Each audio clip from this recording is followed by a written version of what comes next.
Baik, selamat siang ya semuanya. Eh, Siang, Pak. ya, kita masuk ke sesi kedua ya. Kalau Ya, minggu Pak. lalu kita belajar sekilas lah ya mengenai sistem hukum di Indonesia. Nah, mulai dari sekarang kita akan fokus ke eh, hukum konstruksinya ya, construction law-nya.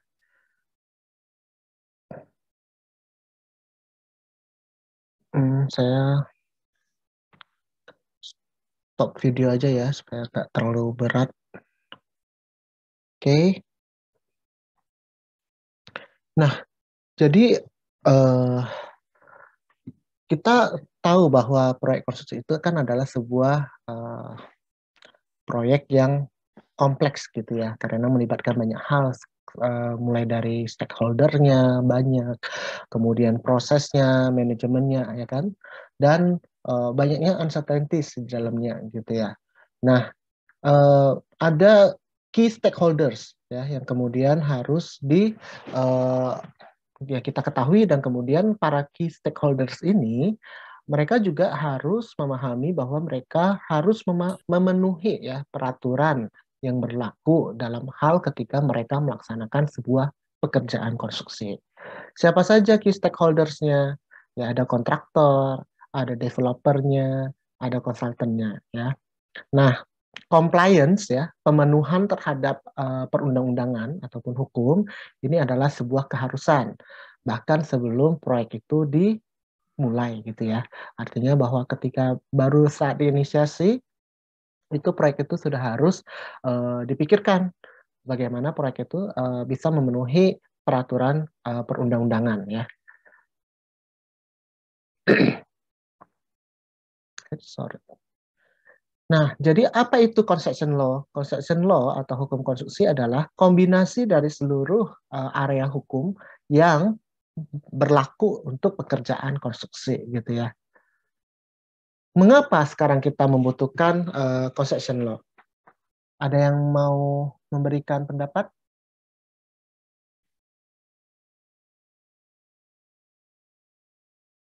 Atika mungkin?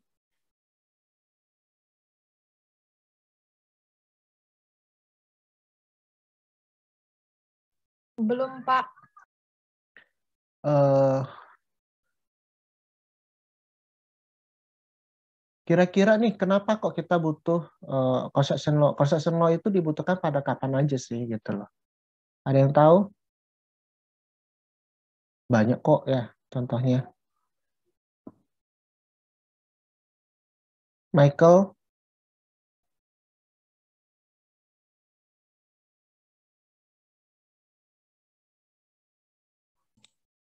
Dalam kontrak, Pak. gimana? Dalam kontrak. Ya, kontrak harus sesuai dengan apanya nih maksud kamu kontraknya? Konstruksinya, Pak. Hah, maksudnya? Kurang Ya, jelas maksudnya apa apanya? Kaitannya hukum, kenapa kok kita perlu memahami hukum konstruksi itu eh, dengan kontrak, maksudmu apa? Ada apanya nih? gimana, Pak? Putus-putus, Pak.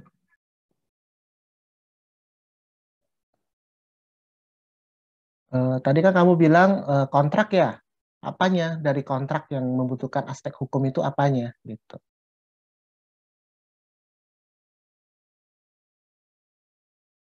Halo Michael, kedengaran? Mungkin ini ya kali, Pak. Kontrak yang dibutuhkan kayak perjanjian yang udah disetujuin di awal, kayak misalnya mungkin pekerjaan apa aja yang bakal diselesain, tanggal jadinya, deadline dan lain-lain kali, Pak. Itu kan ininya, itu adalah isi dari kontrak gitu kan Oh, ya. isi kontrak. Itu kan isi kontrak, ya kan? Apa namanya? Esensi dari kontraknya. Kalau ketika kita membuat perjanjian antara kontraktor maupun employer ya, developer ya, isinya kan ya dia harus menyelesaikan pekerjaan sesuai dengan waktu yang telah disepakati, budget yang sudah ditentukan, kualitas yang sudah dipersyaratkan gitu kan ya. Nah, Ya. tapi kenapa kok kita kemudian membutuhkan hukum, harus belajar hukum nih? Nah, kalau misalnya seperti tadi kamu bilang kontrak, Ya karena untuk mengesahkan sebuah kontrak itu kita harus ketika kita negosiasi kontrak, kemudian membuat penandatanganan kontrak, pengesahan kontrak itu harus memenuhi hukum kontrak, ya kan? Hukum terkait kontrak, ya kan?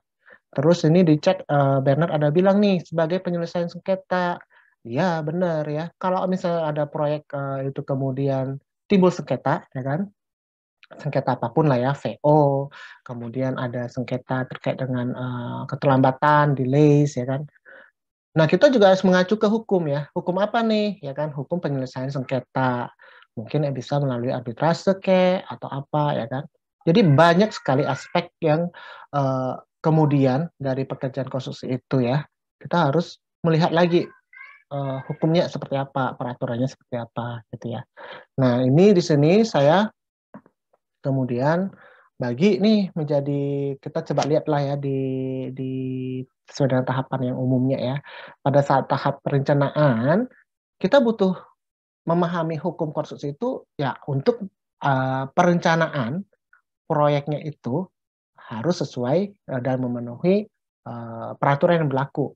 Misalnya desainnya itu harus tahan gempa, kan ada peraturan terkait dengan desain tahan gempa, ya kan? Kemudian yang kedua itu untuk mendapatkan permit, perizinan gitu ya. Nah, kan sebelum dimulai itu kan kita harus dapat perizinan dulu ya.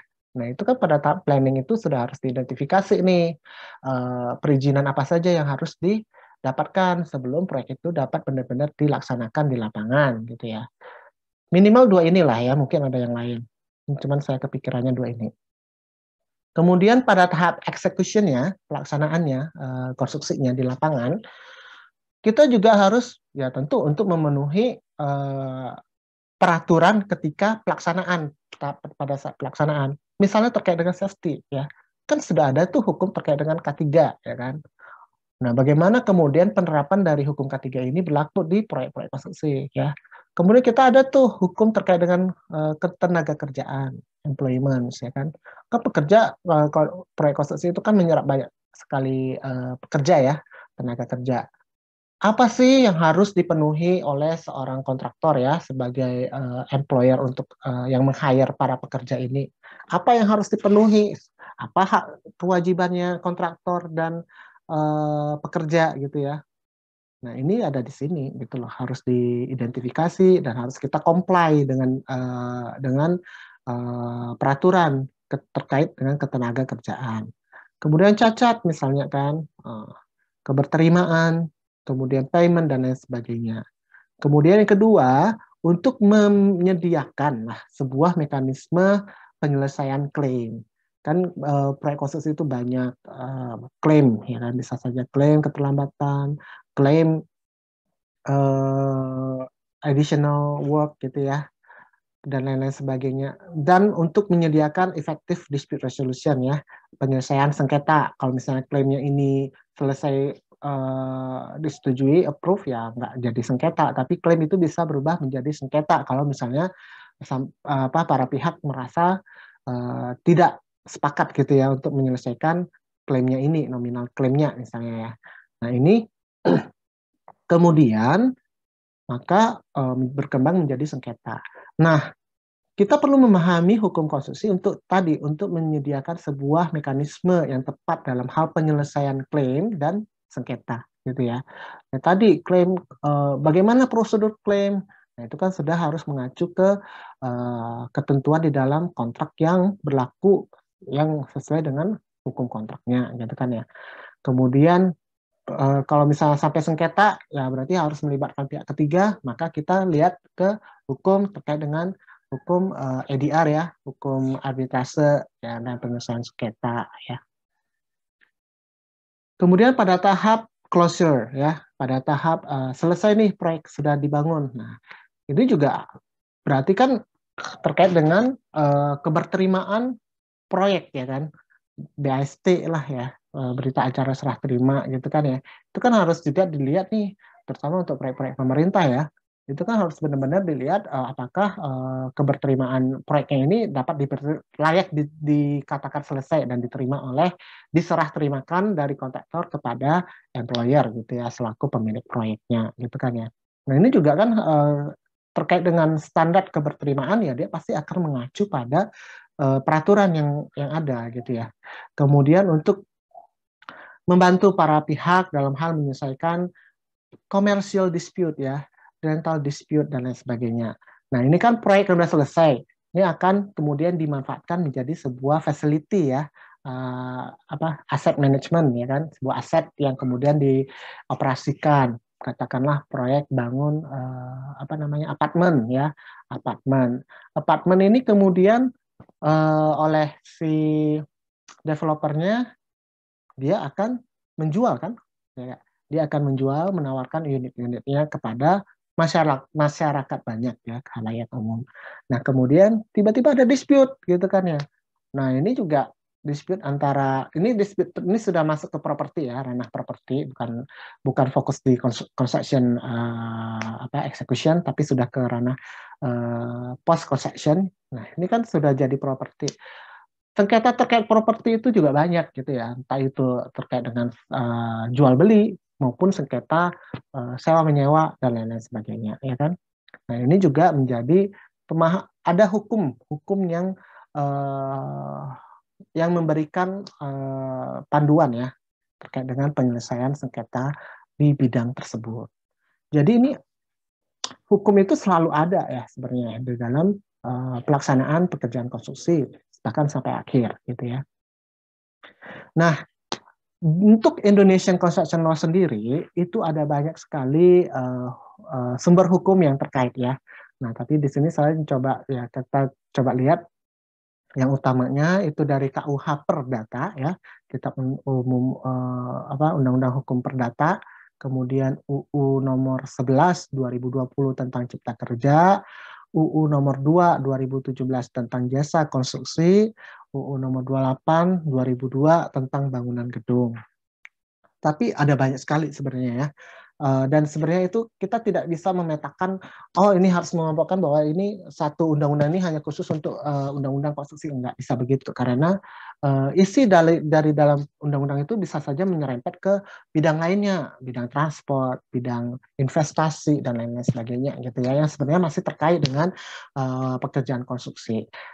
Oke. Next, ini adalah terkait dengan sejarah dan perkembangan hukum konstruksi di Indonesia. Kalau ini saya ambil dari Sumardi dan Wirahadikusumah ya tahun 2009, di mana mereka membagi menjadi 3 periode, yaitu kolonial, pada masa kolonial, pada masa development dan reform ya, reformasi. Nah, pada masa kolonial tahun 45 sampai 67 ya, tadi sekitar berapa tahun ini? 20 tahun lah ya. Sejak Indonesia merdeka. Nah, sebenarnya hukum konstruksi di Indonesia itu merupakan warisan dari zaman penjajahan ya. Yaitu dari Algemene Voorwaarden voor de apa gitu ya. Nah, ini adalah hukum dari zaman Belanda gitu ya. Kemudian industri konstruksi itu juga sangat didominasi oleh peran pemerintah ya untuk menyediakan infrastruktur ya yang dibutuhkan ya. Kemudian kontrak konstruksi itu juga berdasarkan hukum sipil Belanda, Burgerlijk Wetboek, yang kemudian menjadi KUH Perdata kita gitu ya. Kemudian pada zaman ini ya sampai 60-an lah ya, itu perusahaan konstruksi ya, kontraktor di zaman Belanda dinasionalisasi ya kan, diambil alih oleh pemerintah Indonesia. Nah kemudian company ini ya menjadi BUMN ya, BUMN karya ya, yang utamanya pakai karya-karya lah di belakangnya gitu ya. Nah itu merupakan sole engine ya, penggerak utama untuk industri konstruksi di Indonesia. Dan umumnya itu proses procurement-nya itu adalah penunjukan langsung ya, tidak melalui lelang gitu ya atau tender. Oke. Kemudian di tahap kedua, periode kedua yaitu tahap perkembangan tahun 67 sampai 90-an. Nah, ini adalah tahap di mana orde baru ya berkuasa ya. Nah, industri konstruksi di zaman ini berkembang pesat ya. Tapi ya masih banyak ditemukan kekurangan regulasi ya, karena di satu sisi meskipun industri ini berkembang, kemudian banyak kita berusaha untuk melibatkan keterlibatan pihak swasta ya, tapi ya di sisi lain masih kurang standar ataupun peraturan yang tersedia ya, persyaratan yang tersedia untuk procure the works gitu ya. Nah, tahun 80 ya ada Perpres ya terkait dengan standar proses dan persyaratan untuk procurement bagi proyek-proyek pemerintah. Kemudian peraturan presiden ini direvisi dan disempurnakan beberapa kali ya untuk menyesuaikan dengan kebutuhan metode pengadaan di Indonesia gitu ya. Kemudian di periode reformasi ya tahun 98 sampai sekarang itu the first Indonesian Construction Law, hukum konstruksi Indonesia, undang-undangnya itu disebut UU JK ya, jasa konstruksi, undang-undang jasa konstruksi itu ada baru tahun 99 gitu ya. Jadi berapa puluh tahun ya setelah kita merdeka baru ada gitu ya UU JK. Nah, 3 peraturan pemerintah sebelumnya terkait dengan bisnis dan lain sebagainya itu juga diberikan ya diisu di sini. Kemudian UUJK ini menjadi sebuah standar lah bagi pelaksanaan jasa konstruksi di Indonesia ya.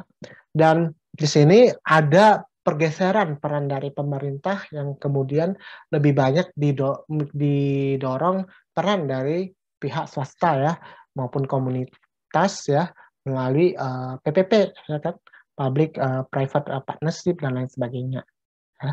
Kemudian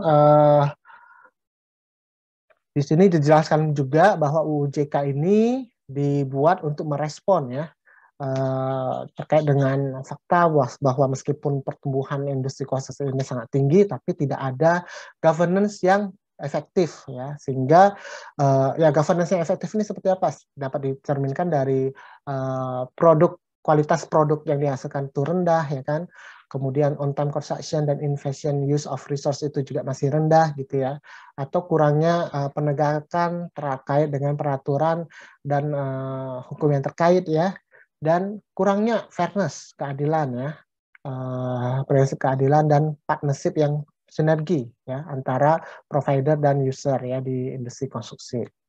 Nah, hukum ini ya UUJK ini memberikan fondasi bagi perkembangan peraturan atau hukum terkait dengan jasa konstruksi di Indonesia berikutnya ya.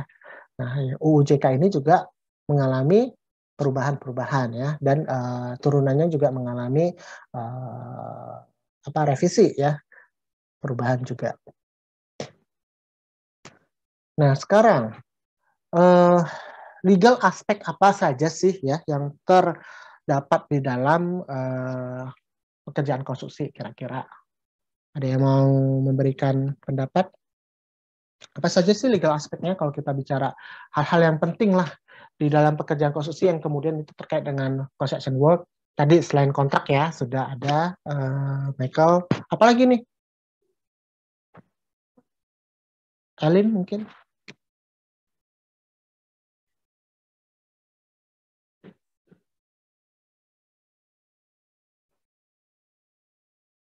Halo?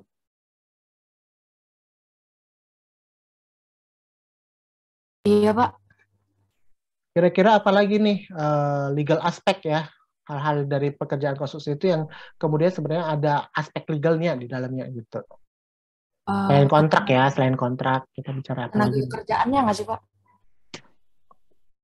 Ya, boleh ketenaga kerjaannya. Terus apa lagi? Kalau administrasi kontrak ya, Pak ya? Masih kontrak lah ya. Administrasi apa dulu, ya kan?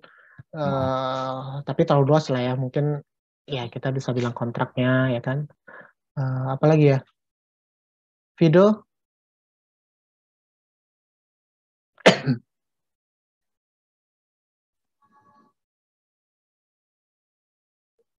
KKN masuknya Apa? KKN dalam proyek. KKN, Iya, korupsi. iya. Oh, ya bisa KKN, ya kan, terkait dengan praktek menyimpang ya itu ya. Kalau itu praktek menyimpang KKN. Terus apa lagi? Ada lagi, Vido? Banyak loh ya.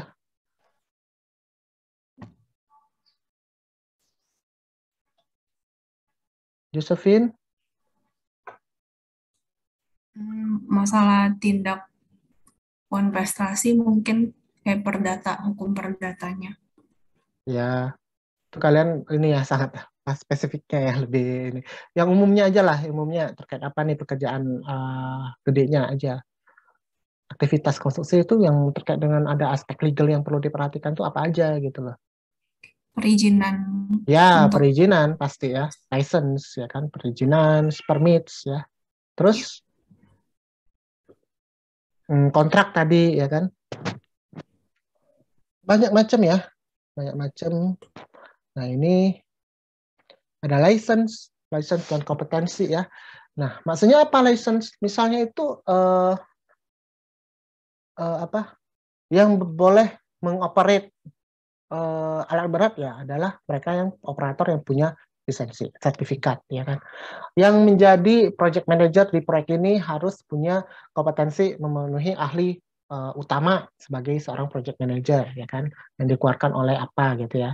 Nah, ini adalah terkait dengan license, dan umumnya kalau untuk proyek-proyek pemerintah itu ada itu peraturan apa penjelasan ya. Siapa nih persyaratan kompetensi yang harus dimiliki oleh pimpinan di proyeknya gitu kan ya. Kemudian terkait planning ya kan, perencanaannya yang tadi ya desainnya itu harus memenuhi peraturan yang terkait ya, tahan gempa lah, apalah gitu kan ya. Kemudian permit, perizinan ya, dan approval-nya. Kemudian spek, ya kan, terkait dengan penyusunan spek itu juga harus sesuai dengan standar dan di dalam peraturan yang ada gitu ya. Kemudian good governance, tata kelola yang baik.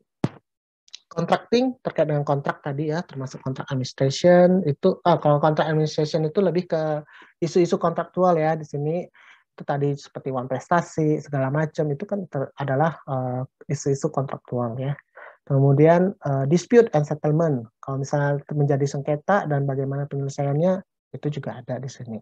Tort ya, perbuatan melawan hukum ya kalau bahasa Indonesianya. Nah, ini di sini nih ya. Perbuatan melawan hukum tuh misalnya ada apa namanya trespassing ya, orang luar nih masuk ke lingkungan proyek ya kan, anak-anak tuh banyak tuh kan, mereka tertarik tuh dengan ada alat-alat berat misalnya kan ya, pengen ini masuk ke lingkungan proyeknya tidak diberikan pengamanan secara benar gitu ya, sehingga mereka bisa leluasa masuk dan kemudian terjadi kecelakaan. Nah, ini siapa yang salah? Nah, ini banyak nih kasus seperti ini gitu kan ya. Nah, ini adalah kalau di luar negeri itu banyak itu sebagai kelalaian kontraktor ya, karena kurang dapat memberikan pengamanan proyek. Tapi kalau di Indonesia ya kembali ke kesalahan si anak itu gitu misalnya kan, atau depend lah ya dengan dianggapnya sebagai kecelakaan gitu kan ya. Nah, ini kan adalah something yang agak-agak ironis juga sih ya kalau di Indonesia ya. Dan masih banyak yang lainnya lah ya.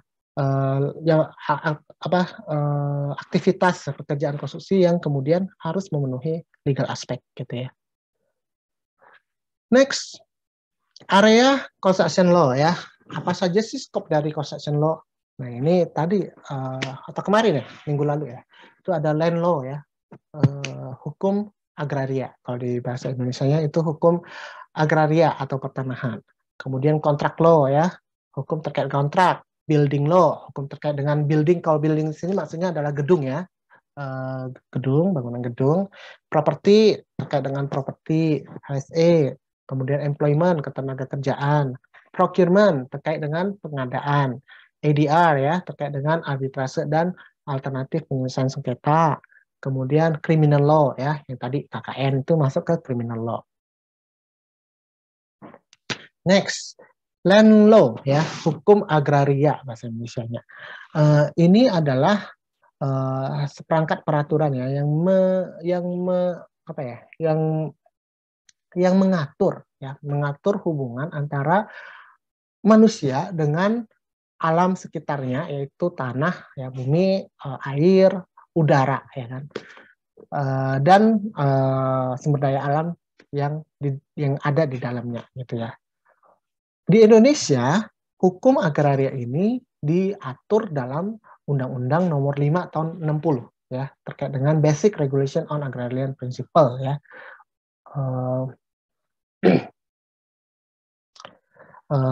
Disingkat UU-PA ya, dasar pokok-pokok agraria, undang-undang agraria ya. Nah, ini menurut artikel ya, pasal 33 di paragraf 3 dari UUD kita ya, bahwa bumi, air, dan seterusnya itu adalah merupakan karunia Tuhan, ya kan, yang kemudian diberikan kepada bangsa Indonesia dan diatur oleh negara sebenarnya untuk digunakan demi kesejahteraan, ya, kemakmuran rakyat Indonesia. Ya. Nah, tujuan ya, purpose ya, tujuan dari UU Agraria ini, UU-PA ini, yang pertama untuk membawa kemakmuran, kebahagiaan, keadilan bagi masyarakat dan negara ya. Kemudian untuk meningkatkan atau establish, untuk membuat menjadi kesatuan lah ya, kesatuan dan kesederhanaan dalam hukum pertanahan ya, dan untuk memberikan kepastian hukum terkait dengan hak atau kepemilikan atas tanah bagi orang-orang Indonesia ya, bagi rakyat Indonesia. Sebentar, ini laptop saya mau habis baterainya. Oke.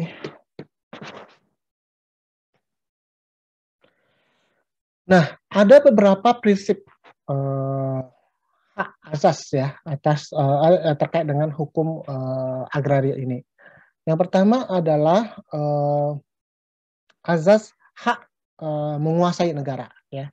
Jadi maksudnya prinsip ini adalah mengatakan bahwa otoritas tertinggi ya, organisasi kekuasaan tertinggi itu adalah negara, ya kan. Negara diberi wewenang untuk mengatur peruntukan ya, alokasi, penggunaan dan pemeliharaan tanah, dan berkewajiban untuk mengatur hubungan hukum antara subjek hukum, yaitu manusia kita ini, dengan tanah ya sebagai objeknya ya, serta mengatur hubungan-hubungan legal lah ya, hubungan hukum, perbuatan hukum ya antara subjek hukum ini dalam hal negara bukan sebagai pemilik dari tanah tersebut. Oke. Kemudian yang kedua itu adalah azas nasionalitas ya, principle of nationality. Nah, prinsip ini atau azas ini menghendaki bahwa hanya orang-orang Indonesia aja ya, masyarakat Indonesia saja yang memiliki dan dapat mempunyai hubungan hukum terkait dengan penguasaan bumi, air, udara ya, ruang angkasa, dan kekayaan yang terkandung di dalam tanah di Indonesia gitu ya. Ini azas nasionalitas. Kemudian azas principle of land right ya, hak atas tanah ya, sebagai fungsi sosial. Nah, di sini fungsi sosial atas tanah itu adalah fungsi-fungsi kepentingan orang banyak ya, public interest atau kepentingan nasional, sehingga sebidang tanah ya dapat dicabut hak kepemilikannya dari seseorang apabila memang ada kepentingan orang banyak, diperuntukkan untuk kepentingan orang banyak atau nasional memerlukannya. Dengan apa? Tentu dengan diberikan kompensasi ganti rugi ya.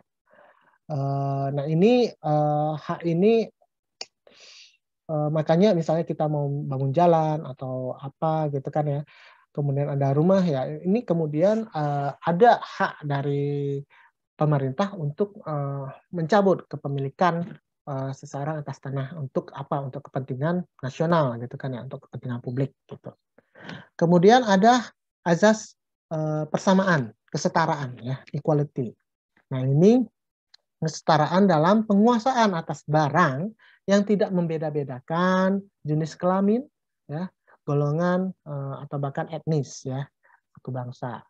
Nah, di sini meskipun demikian, untuk penguasaan atas bidang tanah, ya, yang didasarkan atas nasionalitas, hanya orang Indonesia saja yang dapat menjadi pemegang hak atas tanah tersebut, ya, kecuali apa namanya, hunian, rumah hunian, ya, residential houses untuk orang-orang asing, ya, yang berdomisili di Indonesia berdasarkan ketentuan di dalam PP nomor 41 tahun 96, gitu ya. Kemudian yang kelima itu ada prinsip atau asas mengerjakan sendiri tanah pertaniannya, ya, secara aktif. Nah, ini menuntut pemilik untuk dapat tinggal, ya, untuk dapat tinggal tidak jauh dari lokasi agriculture-nya, ya, tanahnya, ya, untuk dapat digarap secara efektif, ya.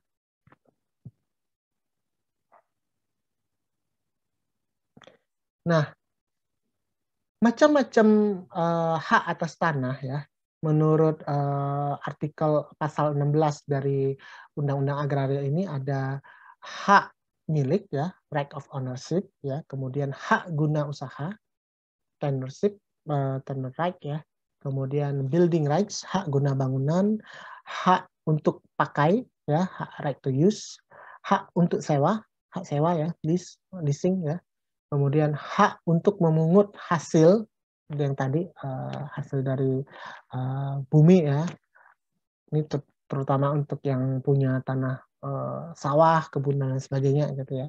Kemudian hak tanggungan, ya, mortgage. Kalau hak milik, ya, tahulah, ya, bahwa hak ini adalah paling tinggi sebenarnya, ya, hak milik, ya, dibandingkan hak-hak lainnya. Jadi memang hak milik itu adalah hak atas tanah yang terkuat, tertinggi, ya, terpenuh, ya, bersifatnya itu dapat diwariskan, ya, turun temurun, ya. Jadi kalau kalian punya rumah, rumahnya ini adalah hak milik, gitu ya. Apa namanya? Dapat kalian wariskan nih rumah itu ke anak cucu kalian, gitu kan, ya. Beda kalau misalnya kalian punya apartemen. Apartemen itu bukan hak milik, ya, tapi hak guna bangunan, ya. Nah, hak guna bangunan ini umumnya, ya, misalnya punya jangka waktu 30 tahun, tapi kemudian dapat diperpanjang. Mengapa kok tidak hak milik kalau untuk apartemen? Ada yang mau memberikan pendapatnya?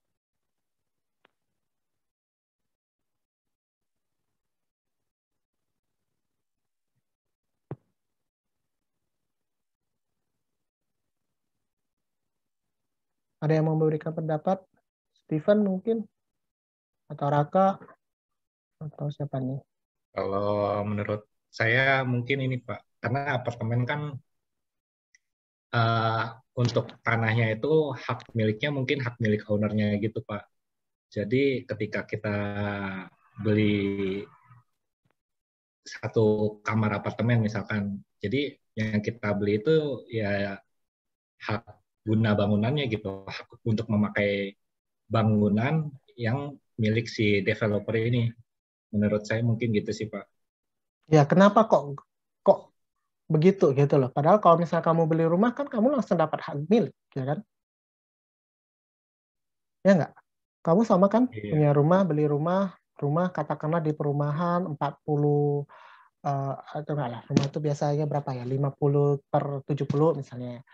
Luas rumahnya 50, luas tanahnya 70 misalnya kan, ya. Itu kan kamu langsung hak milik, gitu kan, ya. Tapi kalau kamu membeli apartemen, kamu nggak bisa dapat hak milik, gitu loh. Bisanya hak guna. Soalnya Kenapa? yang kita bayar itu ya bayar buat gunain unitnya itu Pak, bukan tanah apartemen secara keseluruhannya. Iya, memang kenapa kok kita kemudian hanya membayar hak guna aja, gitu loh. Mungkin kalau rumah itu kan yang kita beli itu yang hak miliknya itu petak tanahnya bukan sih Pak. Sedangkan kalau apartemen nggak ada Iya, petak lahannya ini. iya. Karena tidak mungkin ya kalau misalnya kita apartemen ada berapa unit, satu apartemen itu kan bentuk bangunan tinggi ya. Dan kita tidak mungkin membagi petak tanah yang tersedia untuk apartemen itu ke dalam katakanlah 1.000 penghuni di apartemen. Itu nggak dapat gitu ya. Nggak bakal dapat hitungannya itulah.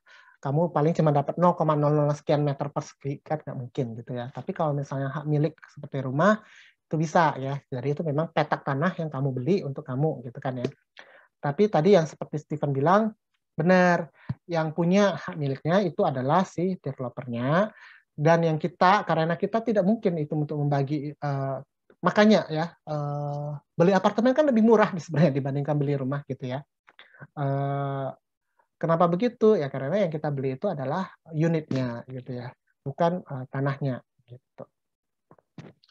Nah itulah tadi ya, kalau apa namanya itu untuk apartemen itu disebutnya strata title ya, strata title. Nah itu hak guna dia ya.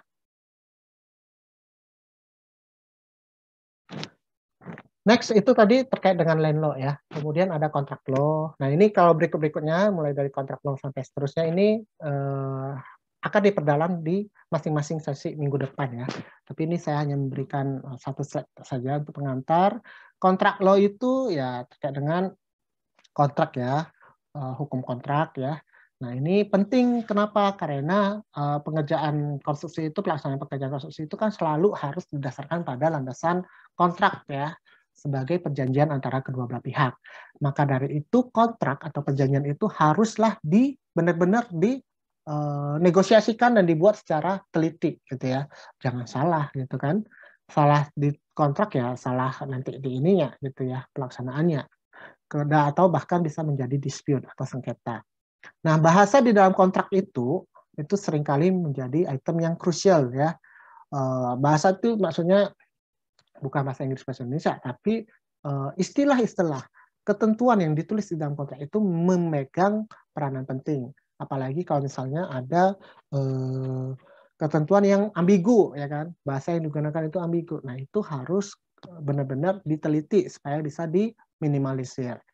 Nah, untuk di Indonesia sendiri, hukum terkait dengan kontrak konstruksi itu mengacu ke hukum kontrak nasional yang mengacu pada KUH Perdata.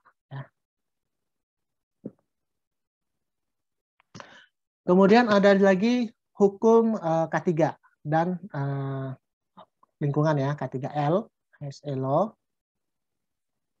Ini dia masuk lagi. HSE Law, ya, HSE K3 ya, keselamatan, kesehatan kerja dan lingkungan.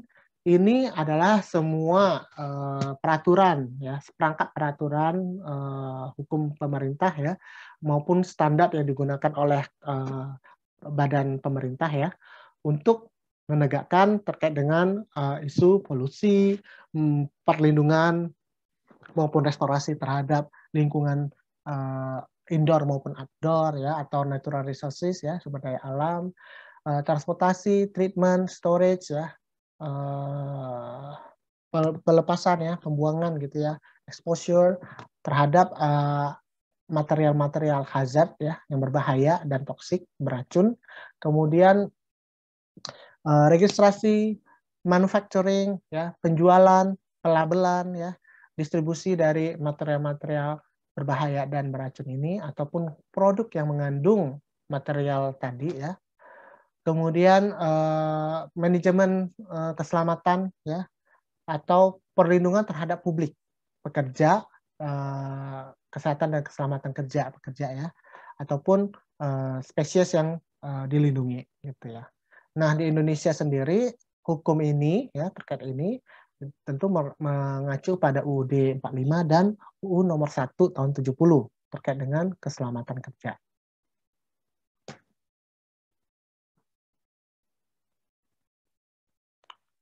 Next, ada lagi hukum terkait dengan pengadaan, hukum pengadaan, procurement law. Nah, government procurement ya, disebut juga public procurement ya, pengadaan publik ya. Ini adalah pengadaan barang-barang, jasa ya, pekerjaan yang atas atas kewenangan dari pihak otoritas setempat ya, seperti agen pemerintah, kementerian atau yang lain-lainnya gitu ya. Nah ini di tahun menurut penelitian ya itu ini saya ambil dari Wikipedia ya. Nah ini government procurement ya, pengadaan publik ini menyumbang sebesar 12% dari total GDP di tahun 2018. Ya, sehingga dapat dianggap bahwa procurement itu memang penting ya, procurement pemerintah. Procurement pemerintah itu seperti apa ya? Kalau kita bilang ya infrastruktur, pengadaan infrastruktur jalan, jembatan, bendungan itu kan adalah untuk kepentingan publik dan itu didanai oleh dana pemerintah. Maka dia harus mengacu ke hukum terkait dengan pengadaan barang dan jasa pemerintah ya. Kalau kalian lihat di mana ya, toko buku, Gramet atau dimanapun atau online, itu selalu ada tuh kitab ya terkait dengan peraturan pengadaan barang dan jasa pemerintah ya. Itulah yang dimaksud dengan procurement law di sini. Oke. Kemudian government procurement juga uniknya itu involve ya, banyak bisa melibatkan resiko korupsi ya, karena financial turnover yang besar ya, dan kompleksitas dari proses pengadaannya itu sendiri ya kan. Nah ini juga memang di Indonesia banyak sebenarnya terjadi hal yang serupa, dan tapi tidak hanya di Indonesia, sebenarnya di negara lain juga sama, bahwa government procurement itu prone ya, rentan terhadap korupsi, isu korupsi. Ya kan, coba aja kalau kita mau lihat ya, kalau bagaimana dengan proyek-proyek swasta itu lebih sedikit ya, jarang kita dengar ada isu korupsi seperti itu gitu kan ya. Nah, ini memang di negara luar pun ya sama menjadi keprihatinan juga, tapi mereka kemudian banyak melakukan inovasi, penelitian ya, penegakan hukum ya untuk mengurangi resiko korupsi ya dalam hal pengadaan pemerintah. Nah Indonesia juga perlulah untuk ini ya untuk menegakkan hal ini. Dan untungnya sejak didirikannya KPK kan ya, nah itu banyak kemudian ada apa namanya OTT ya, operasi tangkap tangan ya kan, yang pengadaan kalau kita mau baca itu banyak kok dulu apa koran-koran ya, berita-berita bupati mana ketangkep gitu kan ya, terkait dengan pengadaan apa gitu kan ya. Nah itu memang salah satu strategi ya di pemerintah Indonesia untuk memerangi korupsi dalam hal pengadaan publik atau pengadaan pemerintah ini ya. Kemudian ya strategi lain itu dengan cara procurement ya.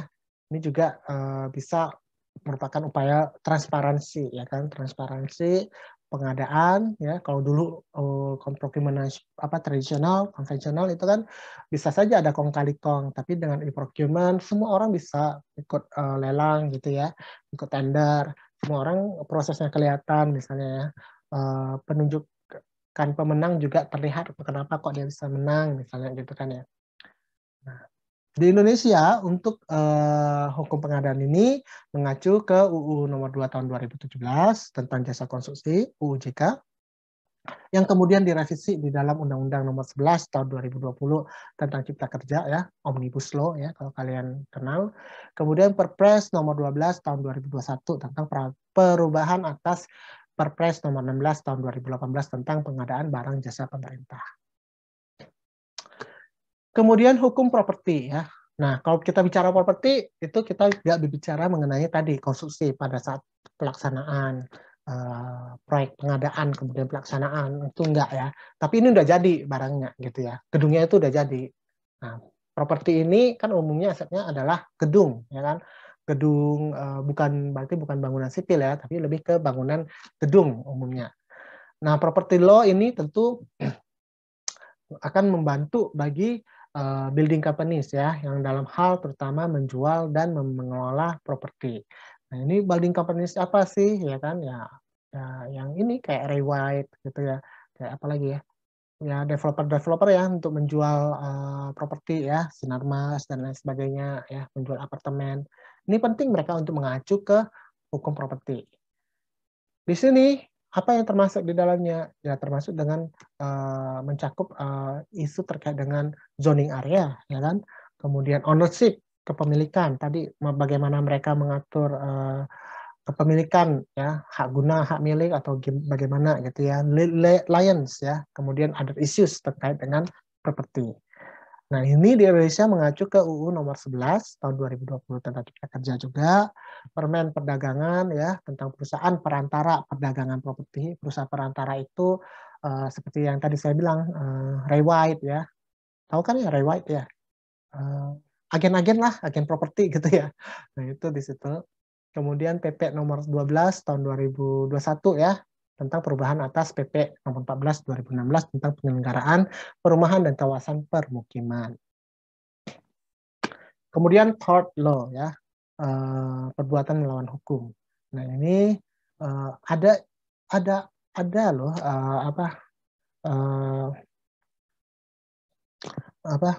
pada saat pelaksanaan proyek konstruksi itu kan ada aspek-aspek perbuatan melawan hukum. Contohnya itu kecelakaan, ya. Entah itu kecelakaan kerja atau kecelakaan dari orang luar pokoknya di dalam lingkungan kerja tersebut gitu ya. Kemudian ada kelalaian, keteledoran, ya. Itu juga adalah tort. Kemudian ada emotional distress kalau di sini termasuk ya. Kemudian ada invasion of privacy ya. Melanggar privasi. Kemudian ada bentuk-bentuk pelanggaran lain lah ya yang membahayakan bagi orang lain, publik gitu ya. Kata tort itu sendiri berasal dari bahasa Prancis ya. Latin juga ya, via the Roman Empire ya. Kemudian dalam construction project kecelakaan itu kan bisa saja terjadi ya. Profesional di konstruksi itu ya harus tahu cara menghandle-nya ya, mengatasinya. Mereka juga harus bisa memahami apa yang harus pembelaan apa yang dapat mereka terapkan ya, gunakan ya ketika mereka kemudian dihadapkan kepada tuntutan hukum gitu ya. Nah, tuntutan hukum ini, kalau tort ini umumnya terkait dengan yang tadi ya, trespasser ya, orang dari luar masuk, kemudian kecelakaan. Nah, ini mereka menuntut atau ada apalagi lah yang terkait dengan isu-isu privacy dari sebuah proyek gitu ya. Proyeknya itu misalnya kerennya itu kemudian kena ke kren kan memanjang gitu kan ya. Hampir kena ke mungkin dia boomnya itu keluar dari zona bangunan ya, dan di samping-samping zona bangunan seperti di perkotaan itu kan banyak mungkin pemukiman ya. Nah, mungkin warga-warga sekitar itu merasa was-was ya, was-was, mereka ketakutan kejatuhan barang yang dibawa oleh kren dan lain sebagainya. Nah, ini juga bisa termasuk dalam tort gitu ya. Nah, ini bagaimana kemudian isu-isu terkait tort ini dapat diatasi dan diminimalkan ya, atau bila kemudian menjadi sebuah tuntutan ya bagaimana proyek itu dapat membela diri mereka misalnya. Atau kalau memang kesalahan proyek ya terkait misalnya kren tadi ya berarti ya harus dibuat manajemen aktivitas kren ya kan yang harus dibuat oleh kontraktor gitu ya. Nah, di Indonesia masalah terkait dengan perbuatan melawan hukum ini diatur dalam KUH Perdata ya. Kemudian ada hukum terkait dengan employment, ketenagakerjaan ya. Tadi saya sebutkan construction project ya, proyek konstruksi itu masih merupakan sektor bisnis yang menyerap banyak tenaga kerja ya, mass labor. Kemudian kontraktor juga banyak bergantung pada pekerja ya untuk banyak aktivitasnya ya. Kontraktor akan merekrut ya, hire, kemudian memecat mungkin ya atau memindahkan, relocate ya, manage ya pekerja ini ya. Salah satu hal yang isunya dari ketenagakerjaan ini adalah misalnya kompensasi pekerja ya, kemudian asuransi bagi pekerja gitu ya. Nah, ini di Indonesia mengacu ke UU nomor 11 2020, nomor 2 tahun 2017 dan nomor 13 tahun 2003 tentang ketenagakerjaan. Dispute resolution law ya. Nah, tadi ya, aktivitas konstruksi itu kan rentan juga dengan konflik maupun dispute ya kan. Kenapa? Karena kan ya banyak uncertainties lah di dalamnya gitu ya. Meskipun para pihak sudah berusaha untuk mengelola ya kontrak proyeknya dengan baik, perencanaan dengan baik, tapi pasti selalu ada lah masalah maupun dispute yang mungkin akan muncul gitu kan ya. Maka dari itu para profesional ya di bidang konstruksi ini harus memahami gitu kan ya bagaimana mengelola dispute ini ya kan. Nah, untuk mengatasi atau menyelesaikan sengketa terkait dengan sengketa konstruksi, maka ada beberapa possible mekanisme ya. Bisa melalui ADR, arbitrase, mediasi, negosiasi, adjudikasi ya, dan lain-lain sebagainya sebelum sampai pada akhirnya mungkin ke litigasi gitu kan ya. Nah, di Indonesia itu mengacu ke UU nomor 30 tahun 99 tentang arbitrase dan alternatif penyelesaian sengketa APS ya. Saya juga kurang tahu kenapa kok dibedakan di Indonesia ya. Padahal arbitrase ya termasuk dalam APS gitu ya. ADR itu mencakup tadi arbitrase, mediasi dan lain sebagainya.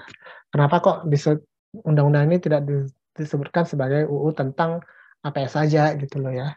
Yang mencakup ya tentu ada tadi arbitrase dan lain sebagainya. Terakhir litigation ya, di Indonesia itu adalah negara yang menganut sistem hukum sipil sebenarnya ya, dan oleh karena itu sistem peradilan di Indonesia ini secara umum inquisitorial gitu ya, jadi banyak mengacu pada perundang-undangannya gitu ya. Hakim itu akan memainkan peranan aktif ya dalam pengadilan, ya, kemudian punya kekuasaan untuk mengatur jalannya persidangan ya, dan tidak terikat pada presiden. Ya, presiden itu adalah putusan pengadilan sebelumnya ya.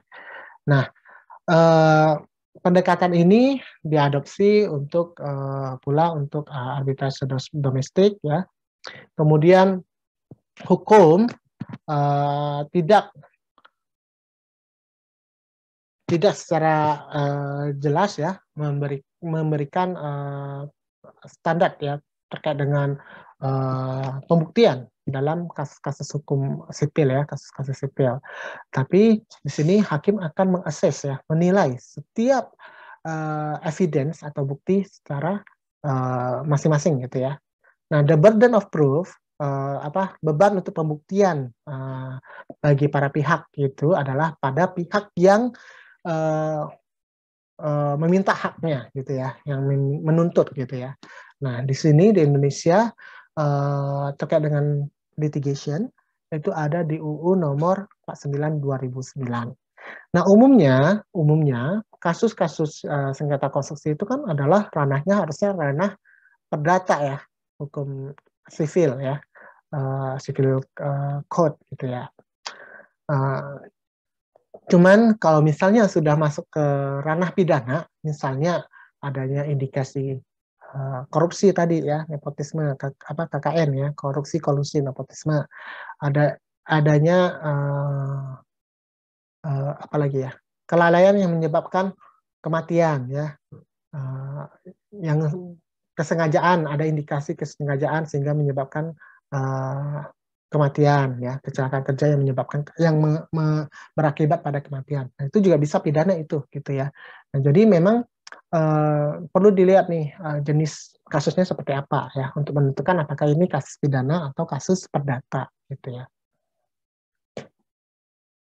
Lainnya ada isu terkait asuransi, ya kan? Ada kita hukum-hukum yang mengatur terkait dengan asuransi. Asuransi apa aja? Asuransi CR misalnya, contractor on risk, kemudian asuransi tadi pekerja dan lain-lain sebagainya. Kemudian ada terkait dengan intellectual property ya, hak atas kekayaan intelektual.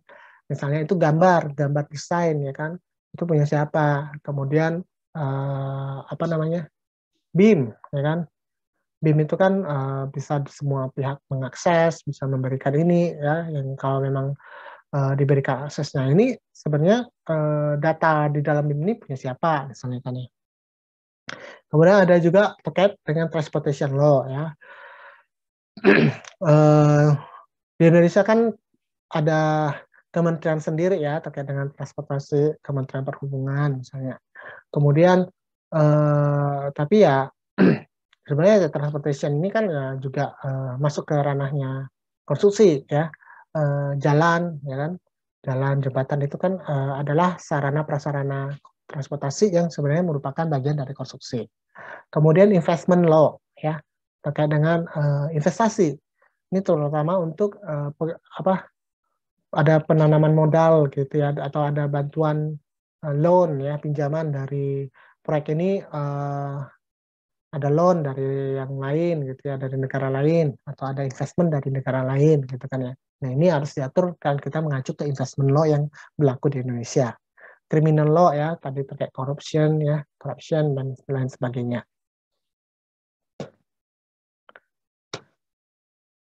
Oleh karena itu ada istilahnya construction lawyer ya, lawyer pengacara yang ahli di bidang konstruksi gitu ya.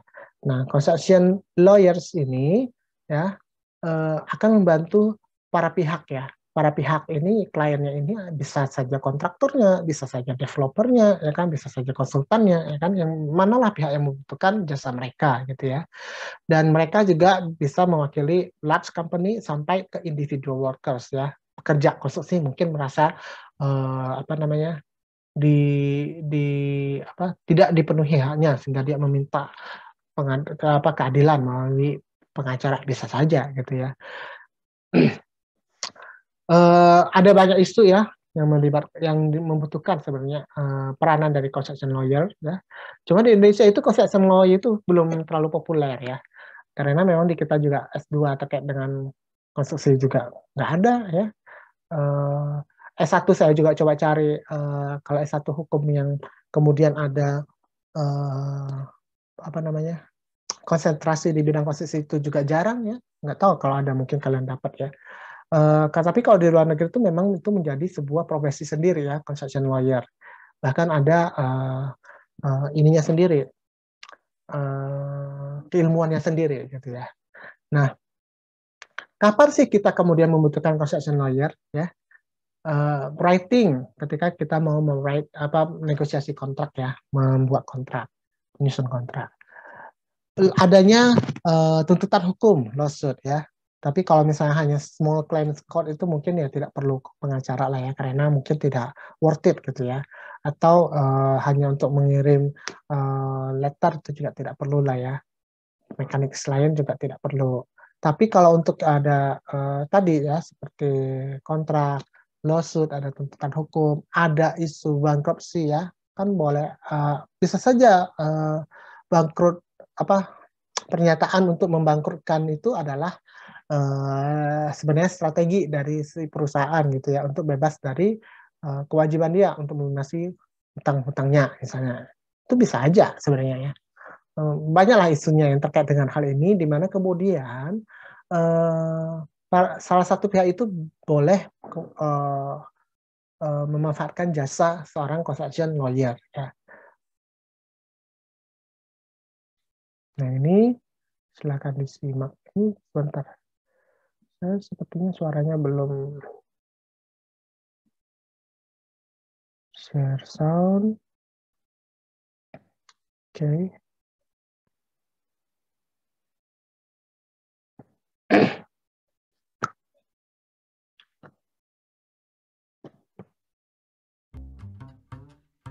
Kedengaran ya suaranya?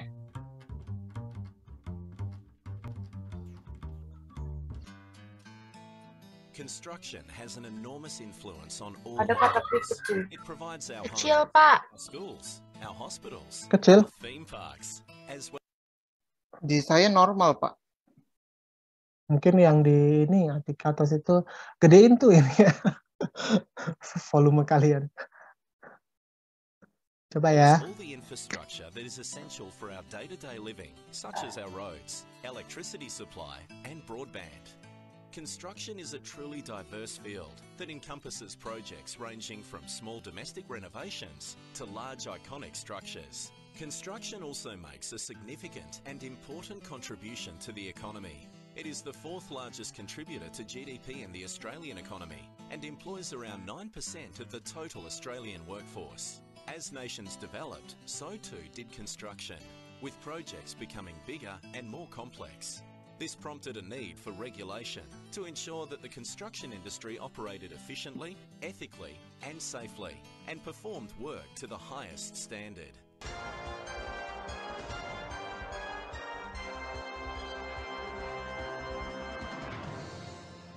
Welcome to Who Wants to Be a Construction Lawyer? The first contestant spends most of his time away from Earth. Everyone give a round of applause to Spock, beamed direct to our studios from the Starship Enterprise. Let's get straight into it. Let's look at the first question. Which of the following activities constitutes construction? A. The building of a brand new law school on the Monash University Caulfield campus. B. The installation of a new kitchen in your holiday home. C. The rolling out of a national broadband network. Or D. All of the above. My logic tells me that building a new law school requires plenty of construction activity. Eddie, please, lock in A. Locked in. The correct answer is D. All of the above. Sorry, Dr. Spock. We must beam you back up now. Goodbye. While most people generally understand the role that architects, engineers and contractors perform in the construction process, the role that a construction lawyer performs is not always well understood.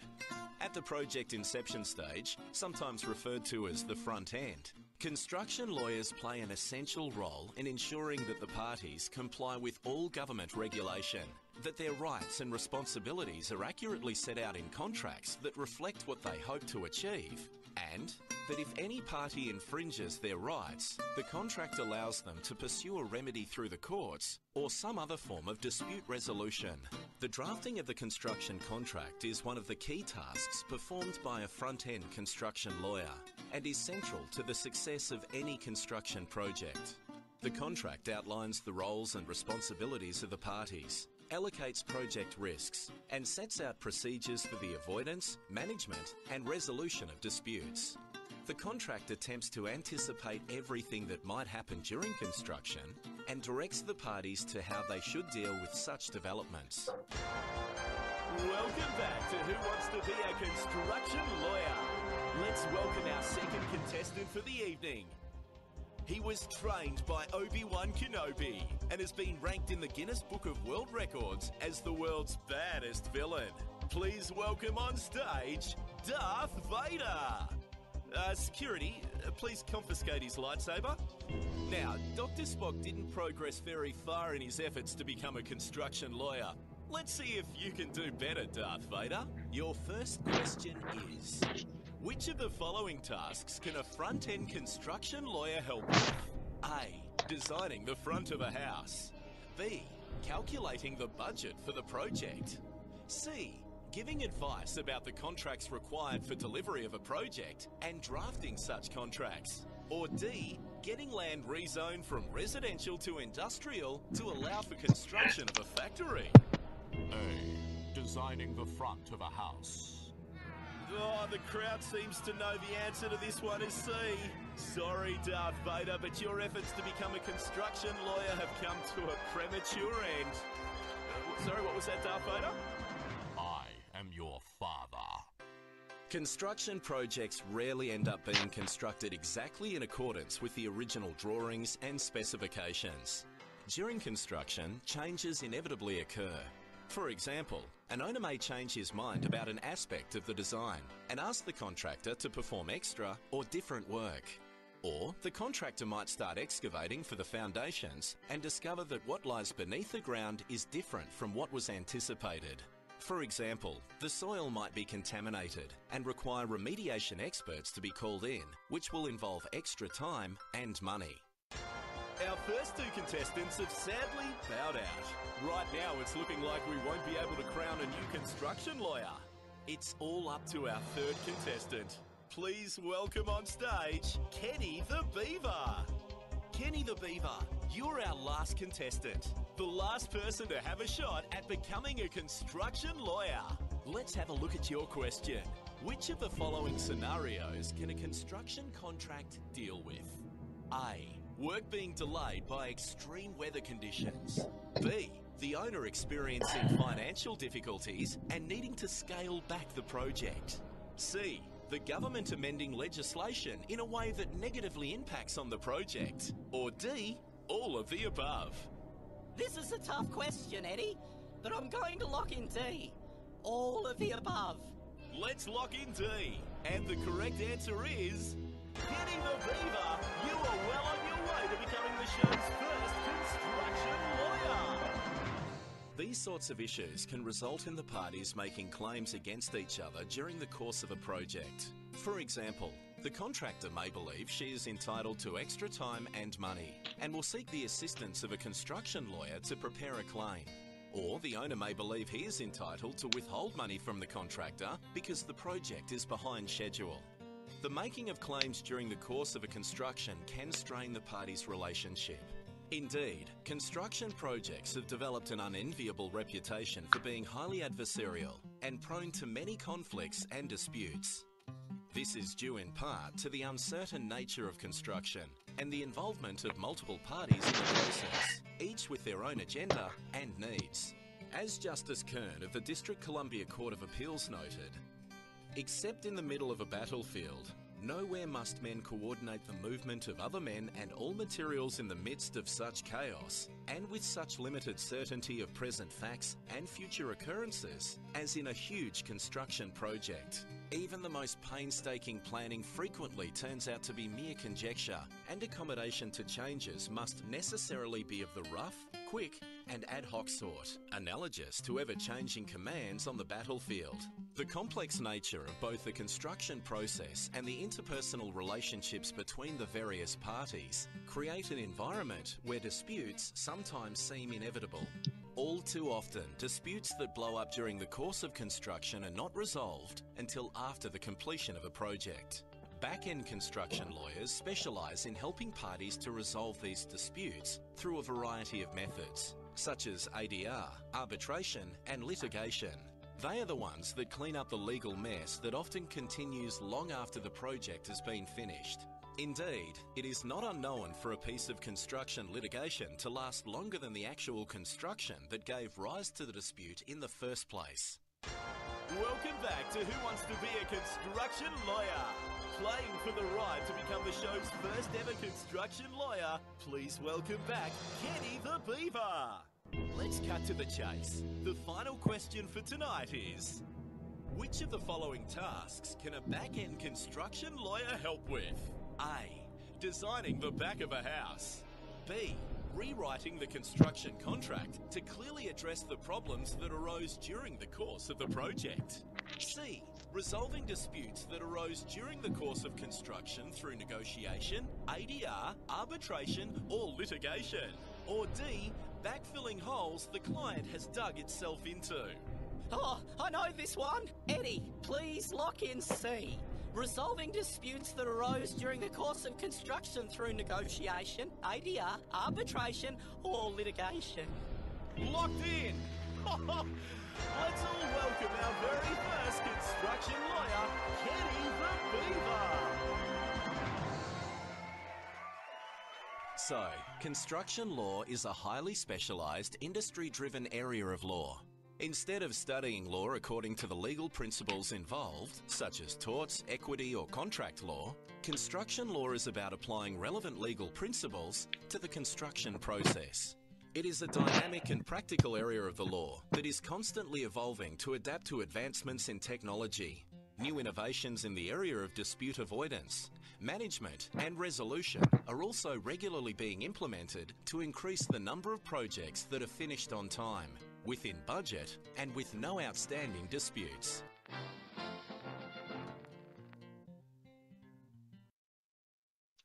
Oke,